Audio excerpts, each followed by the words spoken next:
tune for Mystery Theater.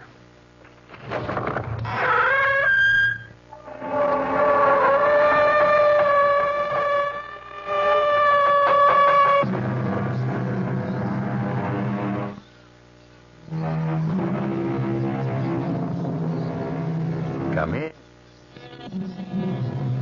Welcome. I'm E.G. Marshall. The line between fact and fancy is often a very thin one. The border that separates illusion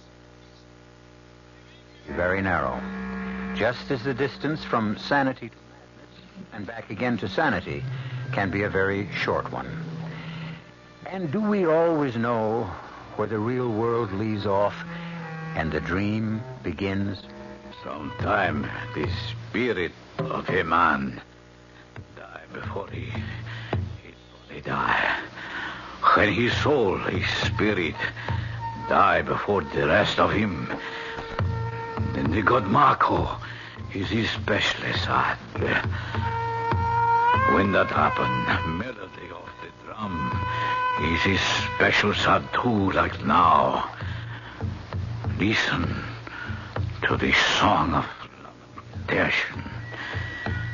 Death has walked among my people. Here is why this island is called the Island of the Lost.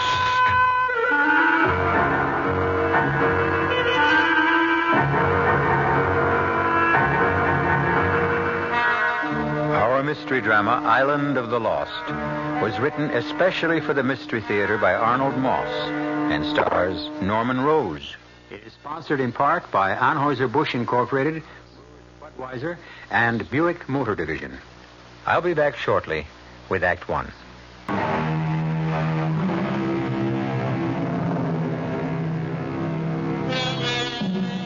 Dreams have breath and tears and tortures and the touch of joy. They leave a weight upon our waking thoughts. They take a weight from off our waking troubles. They can divide our being. They can become for us the heralds of eternity. For Tony Bridges, it began in the office of his eye doctor. Tilt your head back just a trifle more, Tony. So, very good. Now hold still, please. You know, every time you put that head mirror on to examine my eyes... And no talking, my friend. Ah, you're the doctor. One moment more. Mm-hmm. Yeah, so, finished. You were saying, Tony? Oh, nothing important. It's only that every time you examine my eyes and put that big mirror on around your head with the hole in the middle, it always makes me think of one of those science fiction movies with, Boris Karloff. Well, what's the verdict here, Dr. Werner? Doctor, will prescribe a stronger prescription for your eyeglass. The prescription I'm wearing strong enough? Not quite, Tony. At your age, shall we say past 39? Past 39? What about for a man who's just past 59? A little stronger still. Fritz, if they'll help cut down on these headaches, it'll certainly be worth the trouble. Yeah, the new glasses may help. May?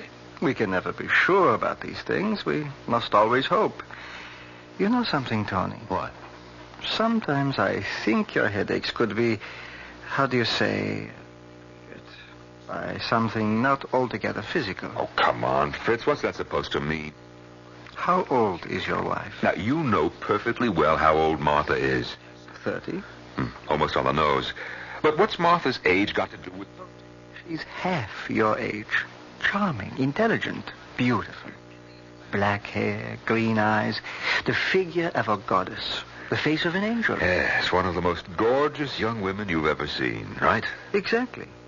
Could it not be possible that there is a certain tenseness in your relationship with this beautiful young wife That of yours? causes the headaches? Oh, no, Fritz, I don't think so. I've seen you both at a dinner party. How you react whenever a younger man seems to be paying the slightest attention to her. Martha loves you deeply. You have no cause in the world to be jealous of her. I promise you. So relax. Enjoy her. Enjoy yourself. Enjoy your life. Fritz, what you're prescribing exactly what I have in mind. That's good. You know that Martha left a week ago for that vacation we've been talking about. A little hidden-away island in the Caribbean.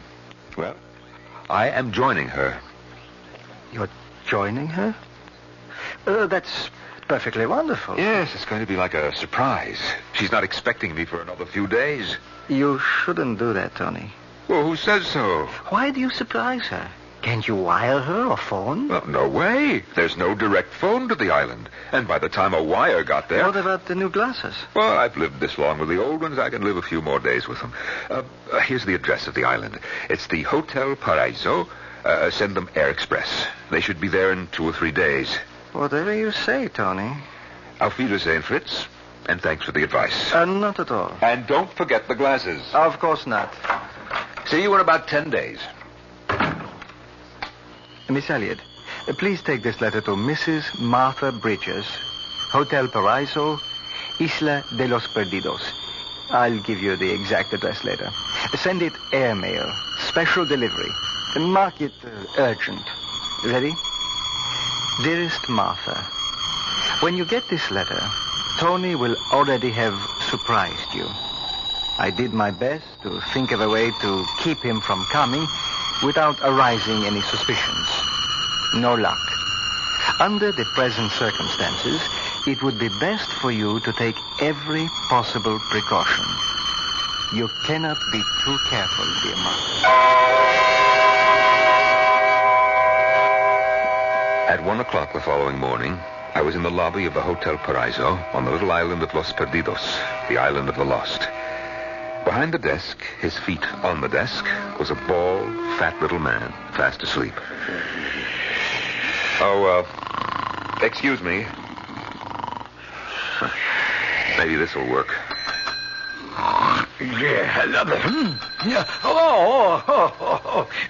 Please forgive me, senor. It's all right. I was just taking a few winks of sleep. It's my fault. It is a little late, 1 in the morning, your time. Oh, the hour is of no importance, senor. Welcome to the Hotel Paraiso. I am at your service. My wife arrived last Tuesday, and she doesn't... Of course, senor. Pablo understands. Your wife arrived last Tuesday. Yes, and you're Pablo. Always at your orders, senor. Your lady, this good senora, is expecting you. You will find her in Bungalow B. It is our very best. Expecting? She doesn't even know You that... must not keep her waiting, eh, senor? But this is a surprise. She doesn't even know that I'm coming. Are you sure, Pablo? Oh, I am sure, senor. You didn't even ask me my name. I know, senor, eh? You follow me now to Bungalow B, see? This is our Bungalow B. Enter, senor. Yes, well, you can put my bag over there near the coffee table. Now, this naturally is the living room. The bedroom is through that door. Just a moment. I want to see. Now, we must be quiet. It's dark, but... Yes, that's Martha all right in there. And she's in bed, sound asleep. Well, you yourself have said, senor, it is a little late. But I just can't understand it. Don't try, senor. Meantime, try to make yourself comfortable. Admire, if you will, the beauty of this bungalow. Yes, it's very nice. As you can see, all the furniture is what you call rattan. All beautifully handmade by the artistic makers of furniture of the island. And please do notice the draperies, senor. Yes, they're very pretty. Fishing nets woven by the fishermen of the island and made into most unique decorative hangings. But how could she have been expecting me? I wasn't supposed And in the morning, senor, when you awaken, you will see a view from the bedroom window as you have never seen before in all your life. Are you sure that she... Oh, I am quite sure. Bungalow B is situated on a most high cliff looking down 2,000 feet into our beautiful sea and the rocks below. Yes, of course. I look forward to seeing it. In the morning, senor. And now, senor, pleasant dreams. Come till tomorrow. What was he talking about? Martha couldn't possibly have been expecting me. Not for another 3 days. Oh, well, it'll all get cleared up in the morning. Oh, I better get undressed, get a little sleep. And my little gift for Martha. My anniversary present. Beautiful string of pearls. Perfectly matched. Oh, wonderful luster. Well, I'll keep till morning. I'll put them around her beautiful neck as I wake her. Oh, Lord, I'm tired. Well, lights out, Tony. I feel as if I hadn't slept in...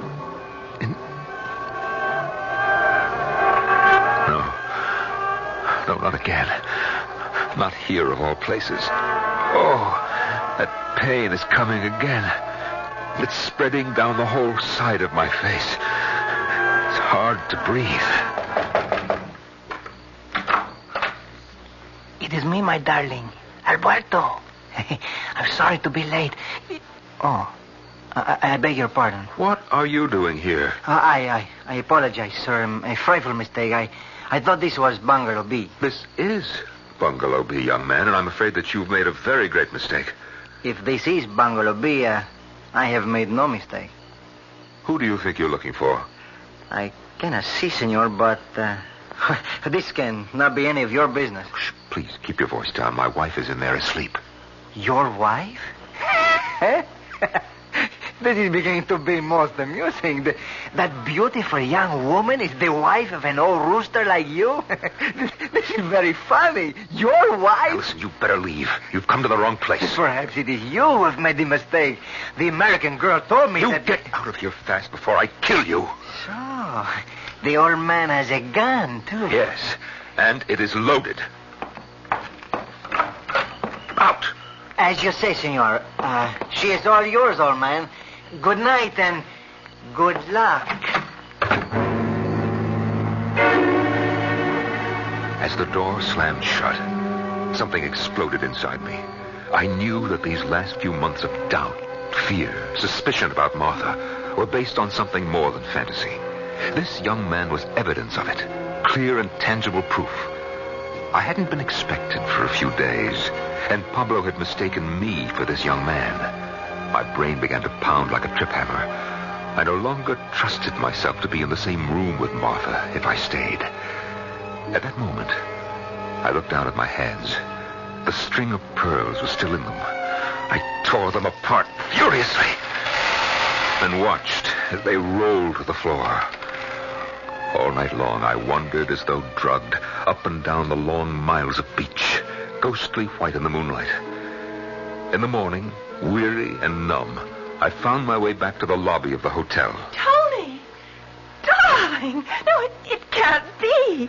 When did you get here? Last night's plane, connecting boats. Oh, darling, why didn't you let me know you were coming? Well, I had a crazy idea, Martha. I wanted to surprise Well, you. you certainly have. Why didn't you come to the bungalow? Oh, I did, Martha. Oh, Tony, I would have heard you. I came in very quietly. Is anything wrong? Are you all right, sweetheart? Oh, yes, I'm just dandy. Well, where did you sleep last night? I didn't.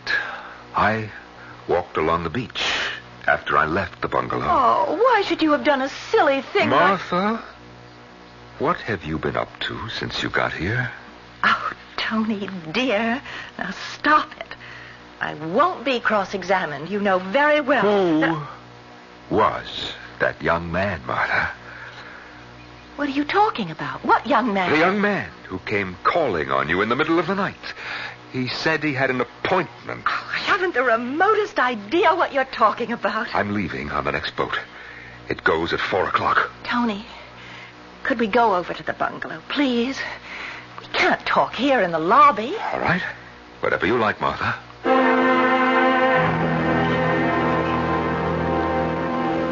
Where did I put the key? Oh, here it is. Martha.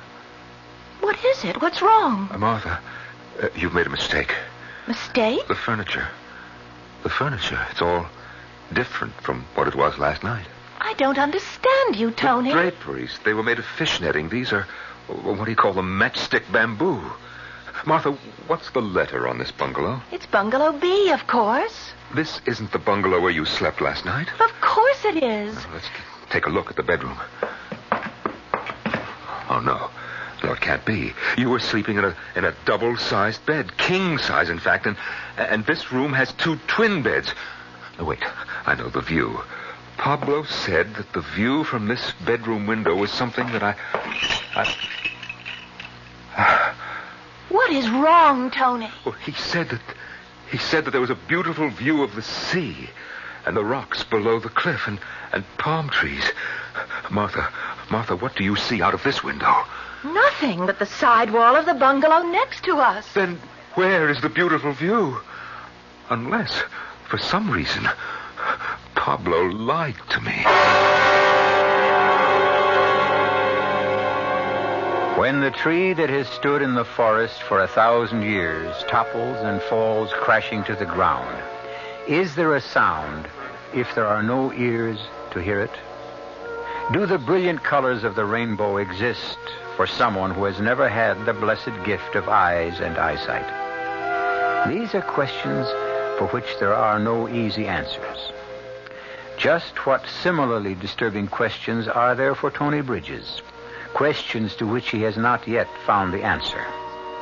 We'll find out shortly when I return with Act 2. Explore the events for Tony Bridges of the night just past, the tree falling in the forest unheard, or colors never seen. What was the logical explanation? For Tony, what had happened was all a little strange and curious. Martha and I talked all morning. She finally convinced me that everything that had happened last night was, in fact, a series of reasonable coincidences that spelled out mistake. For the first time in months, I felt as close to Martha as I ever had, and I knew she felt the same way about me. We went for a walk into the mountains that rose behind the hotel. On the way back, just as we were nearly at the bungalow, Martha lost her footing, turned her ankle badly. I carried her into the bedroom.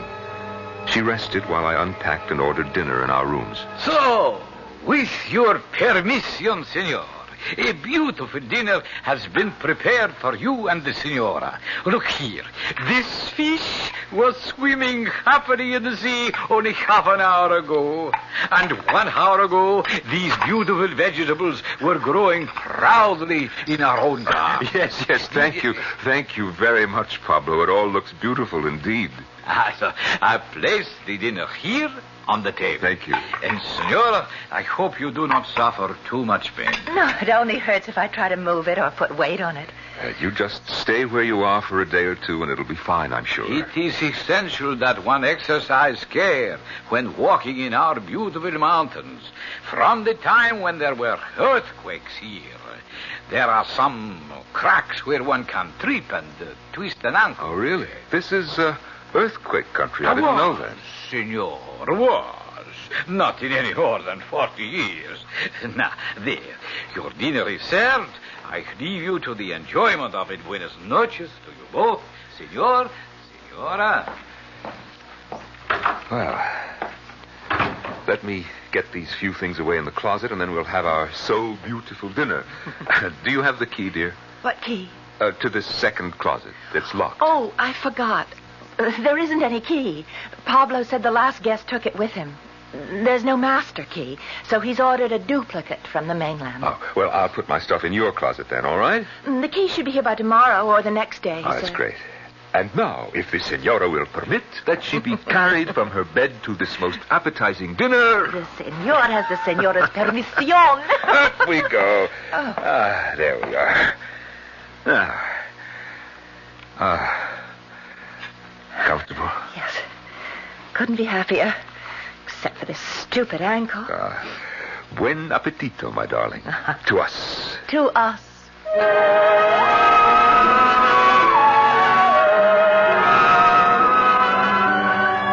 In the middle of the night, I was wakened by the most curious sensation.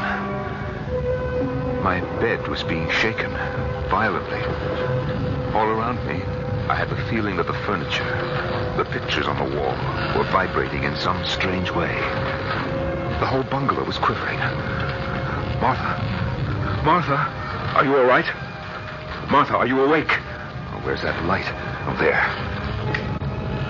Martha. Her bed was empty. Martha, where are you? Where could she be? Then I suddenly remembered her ankle. How could she have left her bed? Where could she have gone? What had Pablo said about this once having been earthquake country? Of course, that's what was happening.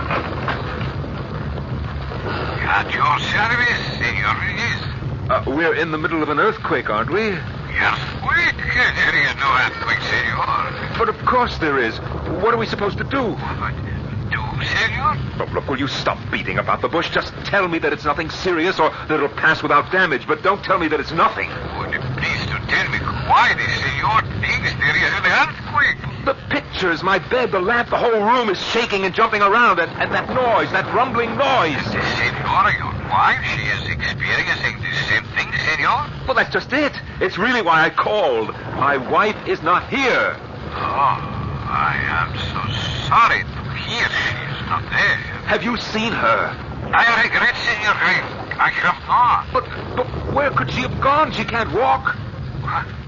Of this, I have no knowledge, Senor. No, wait a minute. Wait just a moment. The sound seems to have stopped, and nothing's shaking anymore. Is it all over? I think perhaps I can explain. The strenuous climb you have made this afternoon in the mountains, the kindness of the altitude and the thinness of the air, you are not used to it. It happens to many of our guests. What happens? It is a kind of a spasm of the muscles, Senor, from the altitude. I'm so happy it has passed. But my wife, where is my wife? For that, Senor, as I have already said, I regretfully have not the slightest idea. You sleep well, Senor. In spite of my concern about Martha, I fell asleep immediately. A long and merciful sleep. When I awoke, it was broad daylight. The sun was streaming in through the windows, and everything was exactly as it had been in the middle of the night, except for one thing. Lying in the next bed, reading calmly, was Martha. Good morning, sweetheart. Did you have a good night? I slept like a rock. Where were you last night? Tony, let go of my arm. You're hurting. Where were you? Where did you go? What are you talking about? Where were you? Let go. Get your hands away from my throat. I can't breathe. In the middle of the night, you left this bedroom. Now, where did you go? Are you out of your mind? Take a look at this ankle of mine. It's purple and blue. It's twice the size it was last night. I can't walk on it except with the greatest pain. You asked me where I was last night, I was here. Right here in this bed every minute of the night.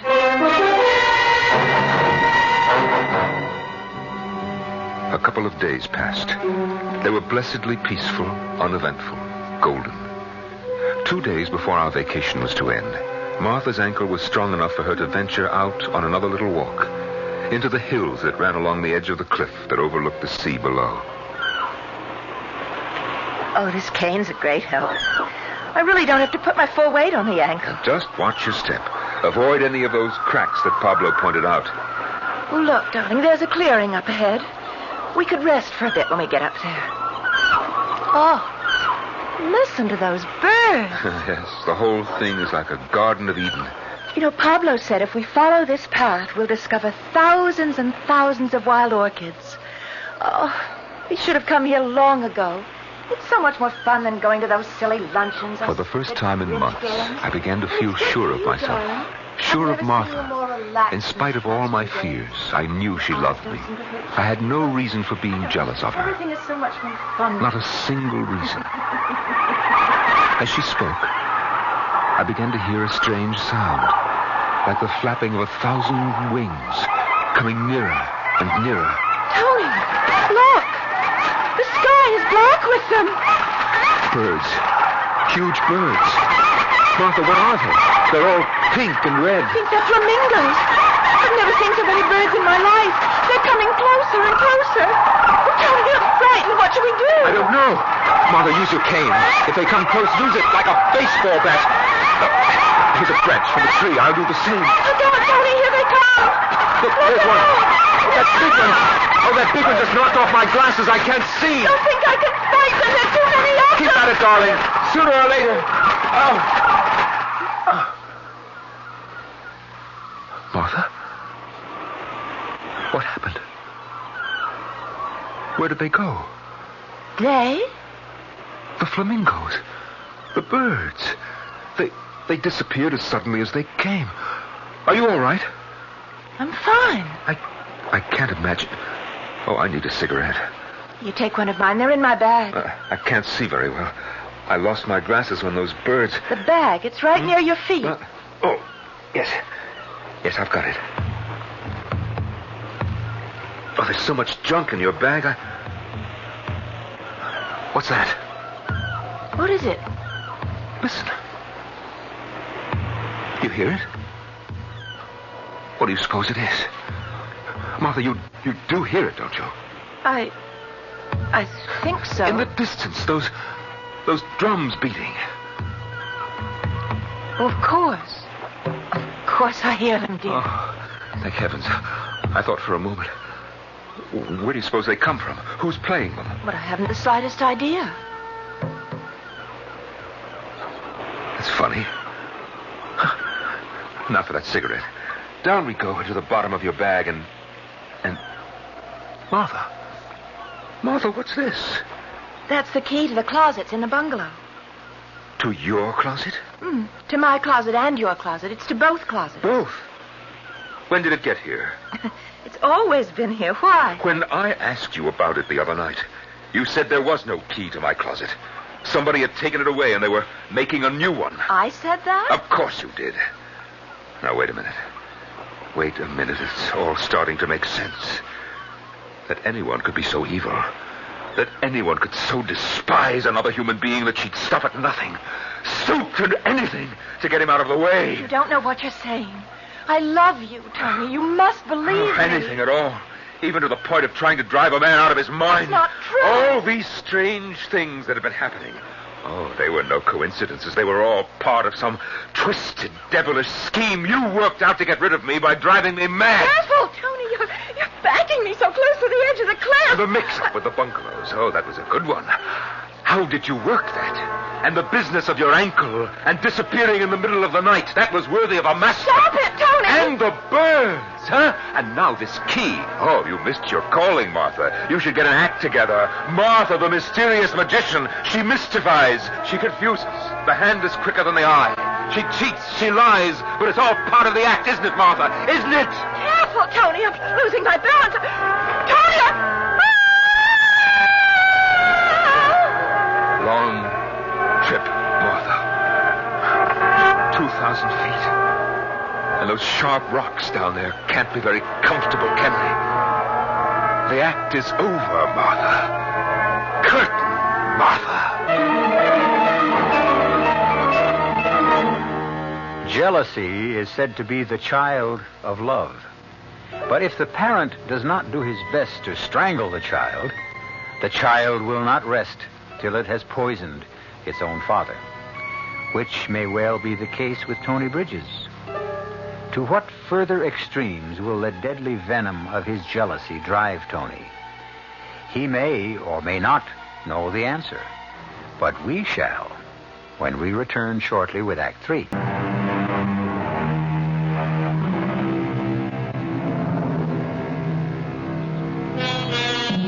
A glorious feeling of exhilaration flowed through Tony. His head was as light as if he'd drunk too much champagne. For the first time in years, he no longer had a heavy millstone around his neck, the torment of having a beautiful young woman for a wife. Tony Bridges' only concern now was to find some way to get off the island before Martha's body was discovered. The same drums I'd heard just before Martha. I started walking slowly, deliberately in the direction from which they seemed to come. Without my glasses, I could just barely see where I was going. I tore my way through a tangle of creeping vines and found myself in some sort of a clearing. I almost stumbled over something seated before a small fire. It was an ancient little man of the island, his face like so much black parchment, his clothes in rags. He sat there, hunched over the smoky fire, blinking his eyes and mumbling. I beg your pardon. It is all my fault. I should not sit in the middle of the bath, but it is a good place to meditate. Who are you? What's your name, old man? He is long forgotten, my name, even by me. What are you doing here? Sitting, listening, thinking. Listening? To the sad and mournful song of my people. Oh, you mean those drums? You hear them too? Alas, I hear them too well. I hear them. What are they for? Where does the sound come from? Our island is small. They come from everywhere. They are heard everywhere. But why? Why? What do they mean? This what you hear is lamentation. Death has walked among my people, among the lost ones.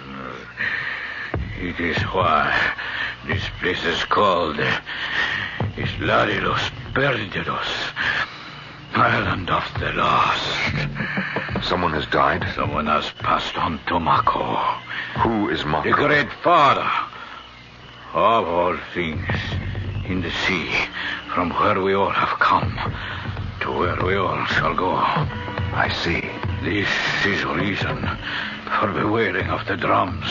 They beat out their farewell to the soul of a man who is making the journey to Mako. The soul of a man or a woman? Man. Always man. Not woman. For woman, drums play another song. Not this one. I understand. I'm very sorry for the poor man who has gone on to Mako. When did he die? No one can be sure. Perhaps he is not yet dead. Well, then why... The drums often sing with the promise of things to come, to some soon. Sometime the spirit of a man will die. Before he does, then Mako is especially sad because he is made to wait. When that happened, the melody of the drums is especially sad too.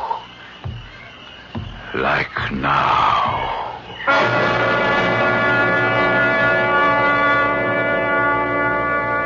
I left my ancient friend as quickly as possible, made my way back to the hotel. I couldn't stop thinking of all the confusing things that had happened since I arrived on this cursed island. The mix-up with the bungalows, the visitor that first night, the missing closet key, what I had thought was an earthquake, Martha's apparent disappearance in the middle of the night in spite of her bad ankle, the attack by the flamingos, and finally, my realization that Martha, in some way, has made all these things happen to drive me out of my mind. But hold on there. Has made things happen. Made things happen. Martha is dead. Her body at this very moment is being battered against the sharp rocks by the angry waters of that beautiful blue sea. Senor Bridges, I have been looking for you all over. What do you want? Most especially, I have been looking for the senora, your wife. What is it? For you, senor, this small package has arrived by this morning's boat. Thank you, Pablo. And for the senora, this letter. Handmade, very special delivery. He's marked most... Yes, I'll take it. You will be sure, senor, it reaches the hands of the senora. Is also marked very personal. Don't worry. Thank you, senor. I walked over to Bungalow B. Once inside, I collapsed into the big chair, feeling as though my lifeblood had been drained from me. I opened the package addressed to me. Good old Fritz. My glasses. I put them on, and things came into focus once again. Then I tore open the letter addressed to Martha. Very especial delivery, most urgent, very personal. As I read, my hands began to shake, my head to ache. Dearest Martha, when you get this letter, Tony will already have surprised you. I did my best to think of a way to keep him from coming without arousing any suspicions. No luck. Under the present circumstances, it would be best for you to take every possible precaution. You cannot be too careful, dear Martha. My last examination of Tony showed unmistakable symptoms. In the simplest language, of deterioration of the brain tissues. The symptoms point clearly to a situation where Tony's sanity hangs by a very thin thread. At any given moment, that thread may snap. If it does, the first manifestations will be an attack of dizziness, accompanied by a buzzing in the ears and a blurring of the vision. There are also indications of things that follow the classic pattern, that there will be a series of hallucinations. Hallucinations. He will think he sees and hears things he actually does not see or hear. He will think he has done things he has not actually done. Hallucinations.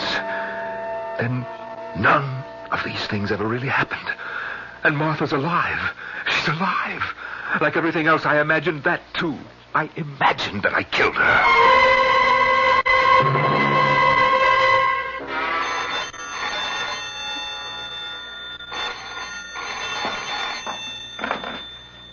Si, pronto?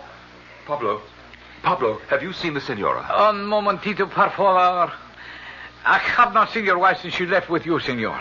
But you don't understand, Pablo. Everything is... Will you please to have a seat for one small moment, Senor Bridges, until I complete this telephone call? Your pardon. Si, Jefe. You see, Pablo, I'm not exactly well, and I had the foolish idea that Martha, my wife, had fallen over that I had pushed her and that she... You understand? Diga usted que... Ah, no, it's incredible. ¿Estás seguro? I thought she might be dead, but now I know that too was what we call a hallucination, something that you think Se that... cayó en las rocas, a pie de la cuevadra.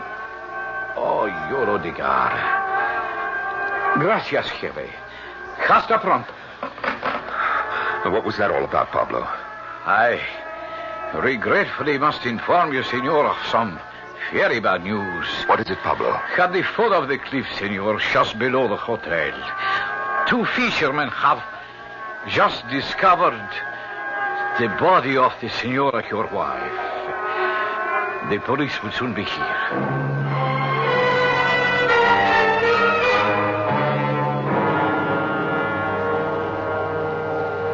Are you all right, Senor Beniz?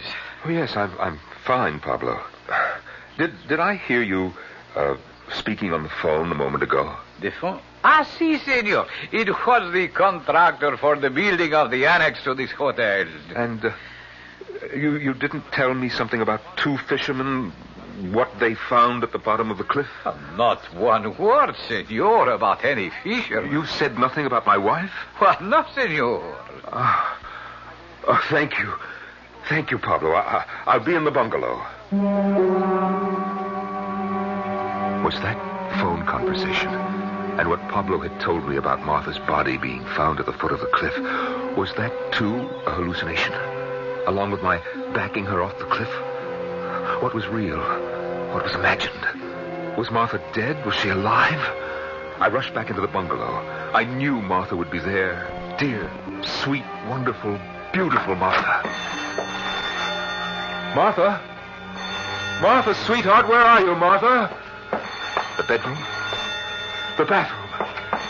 Oh, where on earth could she be? Yes. Excuse me, senor, but you have 2 visitors. I will accompany them to the bungalow. We will be there in a moment. She couldn't possibly have gone to... No, what's this? What have I got in my hand? Where did it come from? The key to my closet. I had it when I asked Martha for a cigarette, and she told me that... and it's been here in my hand all that time. Strange. I must open the closet now. I do have the key, and that's what keys are for. To open things. Isn't that right, Tony? You must to excuse us, senor. These are the police of the island. No, not just this minute, please. Not till I open the door to the closet. We can tell you. The maid, when she cleaned this morning, found the door to the closet open. So? No, it isn't for real. I'm only imagining this. It's my imagination, gentlemen. It's my imagination.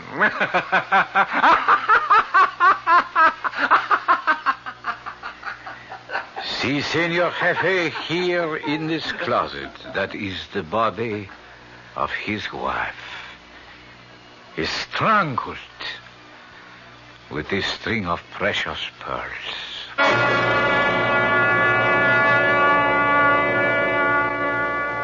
The poet Longfellow wrote, "The moon, from some dark gate of cloud, throws o'er the sea a floating bridge of light, across whose trembling planks our fancies crowd into the realm of mystery and night." So Tony Bridges, as he stands staring into the sea, watching the floating bridge of light cast by a full Caribbean moon, Tony knows at last the difference between the real and the imaginary. Or does he? I'll be back shortly. Pardon me, miss.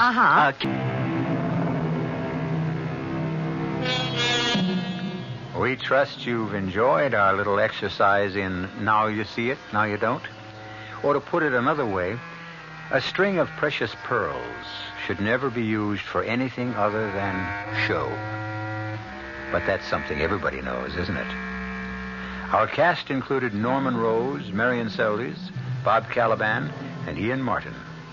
The entire production was under the direction of Hyman Brown. Radio Mystery Theater was sponsored in part by Contact, the 12-hour cold capsule. This is E.G. Marshall inviting you to return to our Mystery Theater for another adventure in the macabre. Until next time, pleasant